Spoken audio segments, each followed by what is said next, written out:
2 తెలుగు రాష్ట్రాల్లో భగవద్గీత ప్రవచనాల ద్వారా మనందరికీ సుపరిచితమైన స్వామీజీ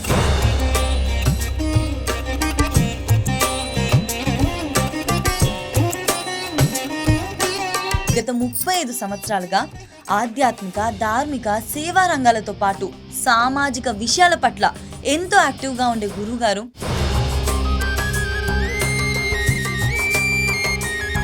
ఈరోజు తమ యొక్క విలువైన సమయాన్ని మనందరికీ కూడా కేటాయించి మనలో ఉన్న సందేహాలను నివృత్తి చేయడానికి మన స్టూడియోకి అయితే విచ్చేశారు శ్రీ పరిపూర్ణానంద గారు.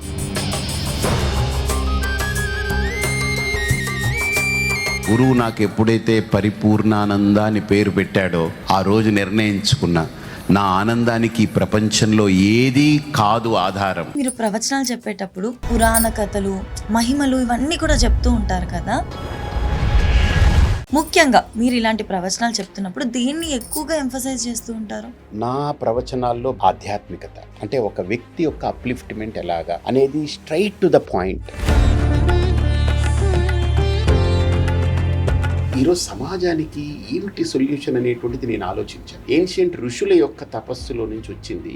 6 ఏళ్లుగా దాన్ని బాగా ఒక రకమైన సాధనగా చేసి తీసుకొచ్చినటువంటిది ఇది ఒక ప్రోడక్ట్. దీని పేరు నిత్యాగ్నిహోత్ర. ఇది 100% హెర్బ్స్ తోటి పూర్తిగా తయారు చేయబడ్డటువంటి ప్రోడక్ట్.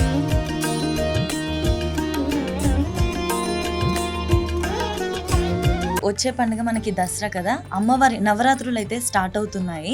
సో ఇలాంటి టైంలో మనం పాటించవలసిన నియమాలు ఏంటి? ఇప్పుడు ఒక 50,000 మంది దాకా అటెండ్ అవుతారు. ఇప్పుడు కాకినాడలో వాళ్ళు ఒకటే దీక్షా వస్త్రం కడతారు ఆడవాళ్ళు.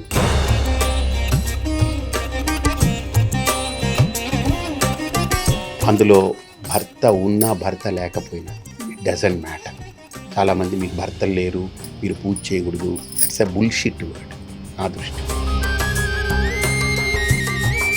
భర్తకి ముందు అమ్మవారు ఉందా, లేదా మొగుడు వస్తే అమ్మవారు వచ్చిందా? పుట్టుక నుంచే ఉంది. మరి అమ్మ ఎప్పుడు ఉండేదాన్ని భర్త వచ్చాడని పోయాడని నేను దాంతో ఎందుకు లెక్క కట్టాలి? భర్తతో భార్యతో దేనికి సంబంధం లేదు. దైవంతో నేను కనెక్ట్ అయినా. ఎవరున్నా నాకు దైవమే, ఎవరు పోయినా నాకు దైవమే. నాకు ఆధారం అమ్మనే. మనిషి చెడు పనులు చేస్తుంటే కూడా అవి కూడా దైవాజ్ఞ మేరకే జరుగుతున్నాయా? భగవంతుడు ఈ సృష్టిని సృష్టించాడు అని నమ్ముతాం.